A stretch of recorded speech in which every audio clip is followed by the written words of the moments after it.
Hey, it's John Ireland here at Ocean Hills Church, and wanting to invite you back this Sunday for the second installment of our new sermon series titled Come Home.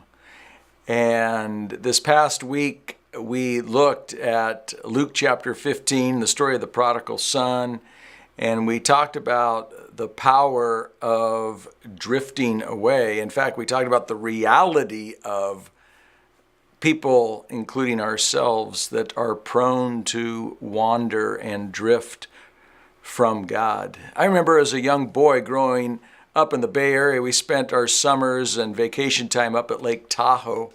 We had a family cabin there in Homewood Resort, and I remember on the beach filled with rocks, and we'd throw out a piece of driftwood into the lake, and then we would throw rocks and try and hit it.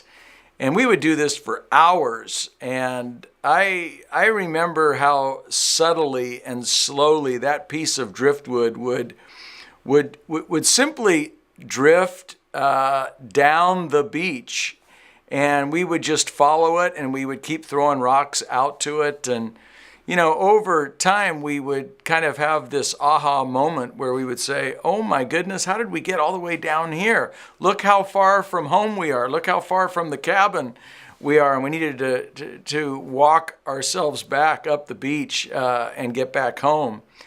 And it's just so interesting how slowly we drifted away. And that's a story that speaks to so many of us spiritually. It's not just one choice, but drifting happens over time, slowly through a series of little choices, and we wake up one day and we go, wow, I am far from home.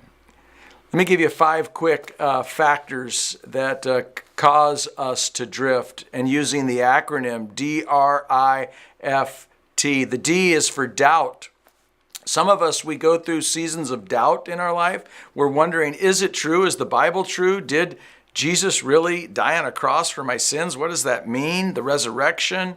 I'm not sure I buy it. And when we go into these doubt storms, rather than staying in community, so many of us are prone to isolate and to pull away and disconnect from community, and then slowly drift away from our faith.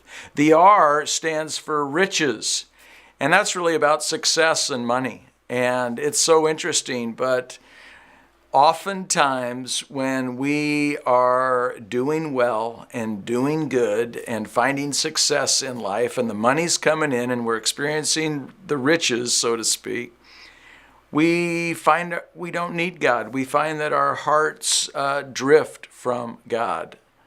The I stands for injury or injured. And so often people get injured by the church, by people in the church who call themselves Christians. And whether it be through feeling judged or through a relational misunderstanding or ouch that goes unaddressed, and slowly we drift away. We find ourselves just pulling out of relationship and then pulling out of the church. Maybe you've been part of a church that felt super judgmental, or a pastor leader that was super controlling, or they went through a moral failure and that injured you, and you slowly drifted away from God. The F stands for friends.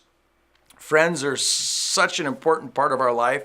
We become who we hang out with. Isn't that true?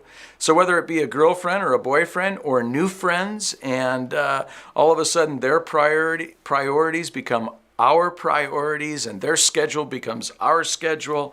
And over time, we disconnect, and we find that we have drifted from God because we're no longer reading the Bible. We're no longer praying and having a conversation with God. We're no longer connected to the family of God and His church, because we've misplaced our priorities through our new friends.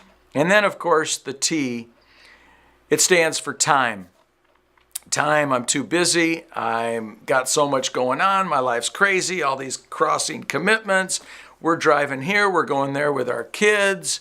I'm traveling with my new business, whatever it is. but the craziness and chaos of my life, I don't have time to spend with God. I don't have time to be connected to a small group or to come on Sundays to church. Those seem to be the 5 most common factors that cause people to drift away from their faith and their personal relationship with Christ. Of course, there's others, and you can come up with your own list from that acronym, and I encourage you to do that. But the good news of Luke 15 is study the response of the Father, God the Father, in that story, and his loving response to his son that wandered away and drifted away from home. And notice the Father's response to that son. And then notice the Father's response to the son who stayed home, but who also was far from the heart of his father.